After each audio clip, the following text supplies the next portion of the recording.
Magandang araw sa inyong lahat. Ngayong araw, ating pag-uusapan ang isang mahalagang bahagi ng buhay ni Dr. Jose Rizal, ang kanyang paglalakbay mula sa Germany pabalik sa Pilipinas. Mula sa kanyang pag-aaral ng ophthalmology sa Europe, ang paglilimbag ng kanyang obra maestra na Noli Tangere hanggang sa kanyang pagbabalik sa bayan. Hindi lang ito isang simpleng biyahe, kundi isang paglalakbay na puno ng kaalaman, inspirasyon, at sakripisyo para sa kanyang minamahal na Pilipinas. Ano nga ba ang kanyang naging mga karanasan? Ano ang kanyang naging misyon sa pagbabalik?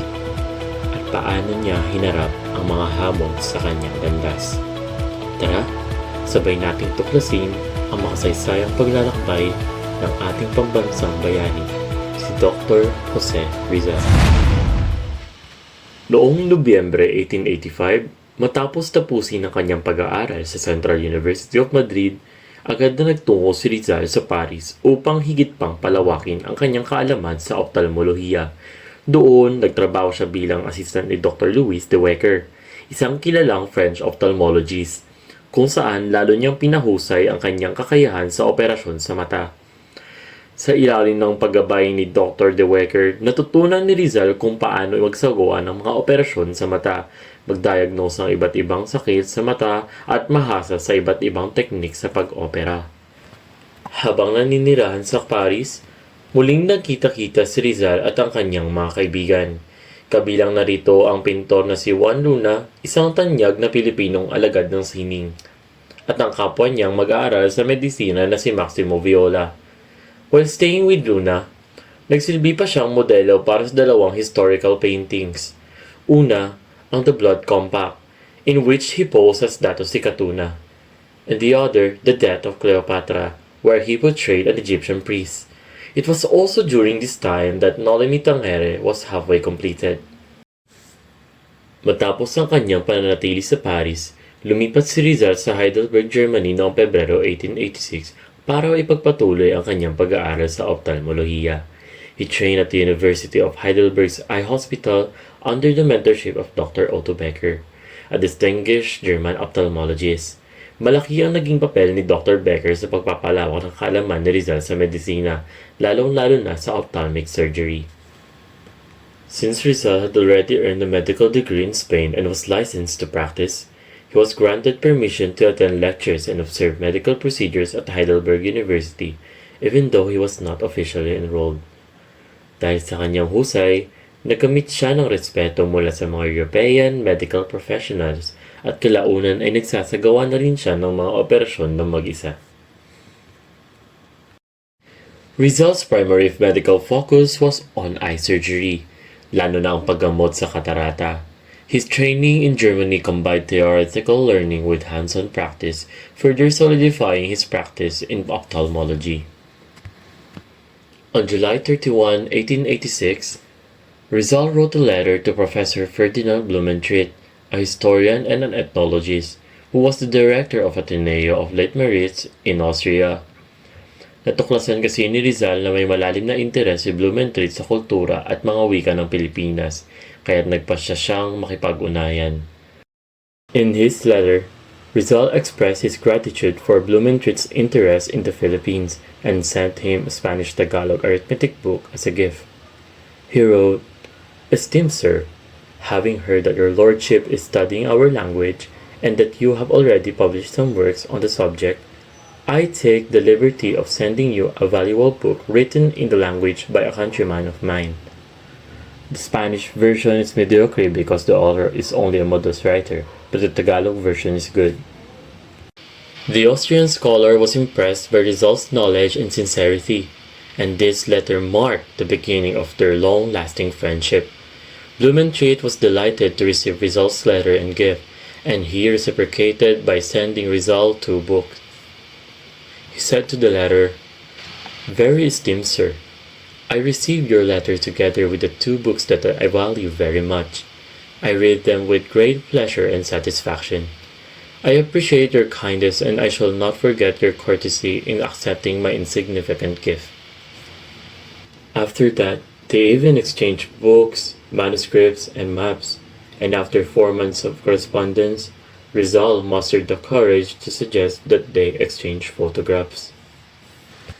Dumating si Rizal sa Leipzig noong August 14, 1886 kung saan dumalo siya sa mga lektura sa University of Leipzig at nakilala ang mga bagong kaibigan, including Professor Friedrich Ratzel and Dr. Hans Meyer. Habang nasa Leipzig, isinalin niya sa Filipino ang William Tell ni Friedrich Schiller from German into Filipino upang maipakilala sa mga estudyanteng Pilipino kung paano ipinaglaban ng mga Swiss ang kanilang kalayaan. On October 29, 1886, Rizal's travel took him to Dresden. Bagaman maikli lamang ang kanyang pananatili, he was deeply moved by his experiences there. He visited the Anthropological and Ethnological Museum, where he met Dr. Adolf Meyer, the museum's director. Higit pa rito, malalim ang naging epekto sa kanya ng isang misang katolika na dinaluhan niya, na nag-iwan ng matinding impresyon sa kanyang isipan. By November 1, 1886, muling naglakbay si Rizal. Rizal boarded a train bound for Berlin, his next destination on his European journey, ready for the next chapter of his life and studies. Dumating si Rizal sa Berlin noong gabi ng Nobyembre 1, 1886 and was immediately captivated by the city's progressive atmosphere and lack of racial discrimination. He wanted to learn more about ophthalmology, the German culture, and government during this time. Tuwing umaga, nagtrabaho siya bilang assistant ni Dr. Schweiger at sa gabi naman ay dumadalo siya sa mga klase sa University of Berlin. Mahirap ang naging buhay ni Rizal dito sa Berlin. Balak na sana niyang ipalimbag ang Dolomitangere sa panahong ito, but he was sick, sad, and penniless because his brother Pasiano was unable to send him his allowance due to crop failures in Calamba. Dahil sa matinding kahirapan, hindi siya nakakakain ng maayos sa panahong ito. Dumating na sa punto na tinapay na lamang kanyang kinakain sa araw-araw. Dahil sa matinding gutom at panghihina, nagkaroon siya ng tuberculosis. Rizal was very discouraged. It made him think of burning the Nolimi Tangere. Mabuti na lamang at dumalaw sa kanyang kaibigan na si Maximo Viola.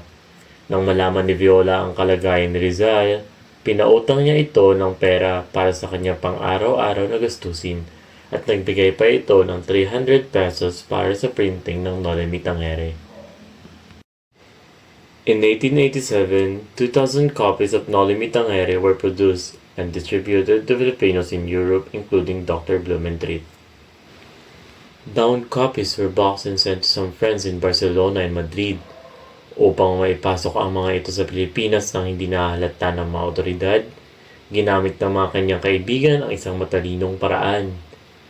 Itinago ang mga kopya sa loob ng mga kahon at nagkunwaring naglalaman lamang ito ng mga paninda. After the publication of Nolimi Tangere, Rizal decided to visit important places in Europe before returning to the Philippines. Excited for their journey, the two doctors set off at dawn on May 11, 1887, leaving Berlin by train. Now is the start of the grand tour of Maximo Viola and Rizal. Their first stop was Dresden, isa sa pinakamagagandang lungsod sa Germany, where they arrived just in time for regional floriculture exhibition. Labis na humanga si Rizal sa painting na Prometheus Bound sa Museo ng Sining. Habang nililibot nila ang flora exposition, nakilala nila si Dr. Fyodor Jagor, author of Travels in the Philippines, who advised them to notify Professor Ferdinand Blumentritt before visiting Leitmeritz. On May 13, 1887, Rizal and Viola arrived in Leitmeritz, Bohemia, where Blumentritt warmly welcomed them at the train station, identifying Rizal using a pencil sketch he had received from him through the letter. Nanatili nga pala sila Rizal sa Hotel Krebs, but spent much of their time at Blumentritt's home, where his wife Doña Rosa showed them great kindness. Ipinasyal sila ng professor sa mga magagandang tanawin at makasaysayang lugar. Ipinakilala sila sa alkalde ng bayan at inanyayahan sa pang-isang pagpupulong ng tourist club, kung saan hinangaan ng mga miyembro ang kahusayan ni Rizal sa wikang German. Bago sila tumuloy sa Prague, Rizal gifted Blumentritt a portrait as a token of appreciation. In Prague, Rizal and Viola carried a recommendation letter from Blumentritt to give to Dr. Wilcom, isang professor sa University of Prague. He guided them to the city's historical landmarks, including the tomb of astronomer Nicholas Copernicus, the Museum of Natural History, and the site where Saint John of Nepomuk was martyred. From there, they continued to Vienna, arriving on May 20, 1887. The Austrian capital, known as the Queen of Danube, captivated Rizal with its magnificent architecture, religious imagery, and cultural vibrancy. Nanatili sila sa Hotel Metropole kung saan ginalugad nila ang mga simbahan, museo, at galerya ng sining. Dito rin nila nakilala ang Austrian writer Johannes Nordmann, a friend of Blumentritt.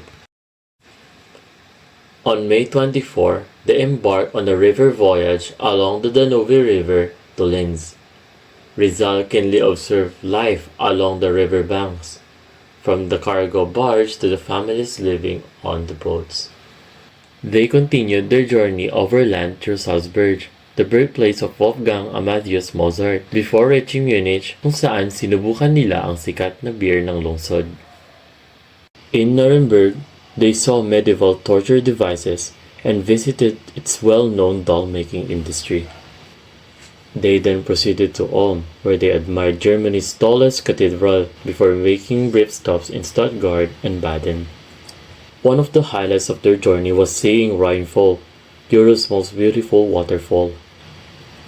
Upon crossing the frontier in Switzerland, they visited Schaffhausen, Basel, Bern, and Lausanne. Dumating sila sa Geneva matapos tumawid sa mahabog na Lemon Lake sakay ng isang bangka. Nabigani si Rizal sa mga residente ng lungsod na marunong magsalita ng iba't ibang wika. They converse in French, German, and Italian.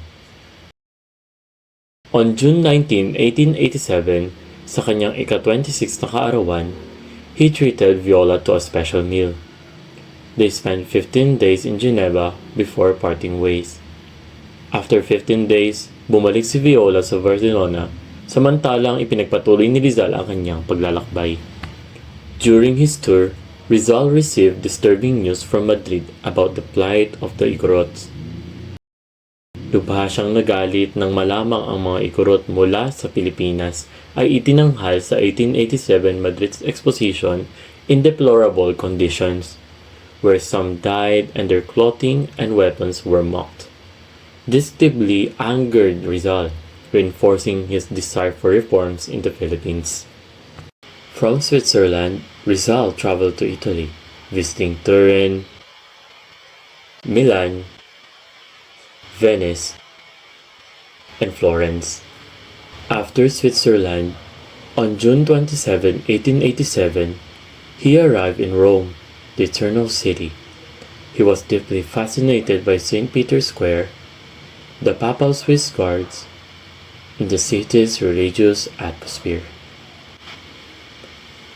During the feast day of St. Peter and St. Paul, he visited the Vatican City. After a week of sightseeing, he prepared for his return home.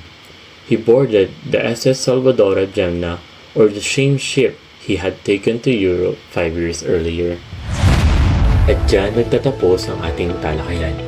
Mula sa Germany, pabalik sa Pilipinas, nakita natin kung paano ginamit ni Dr. Jose Rizal ang kanyang kaalaman, talento at pagmamahal sa bayan upang ipaglaban ang kalayaan ng ating bansa. Ang kanyang paglalakbay ay hindi lang isang pisikal na pag-uwi, kundi isang misyon ng pagbabago. Isang hakbang patungo sa pagpapalaya ng isipan at damdamin ng kanyang mga kababayan. Sana ay may bago kayong natutunan mula sa talakayang ito. Patuloy nating pag-aralan at pahalagahan ang kasaysayan dahil dito natin matutunton ang ating identidad bilang Pilipino. Maraming salamat sa inyong pakikinig at naway maging inspirasyon natin si Rizal sa ating sariling mga paglalakbay.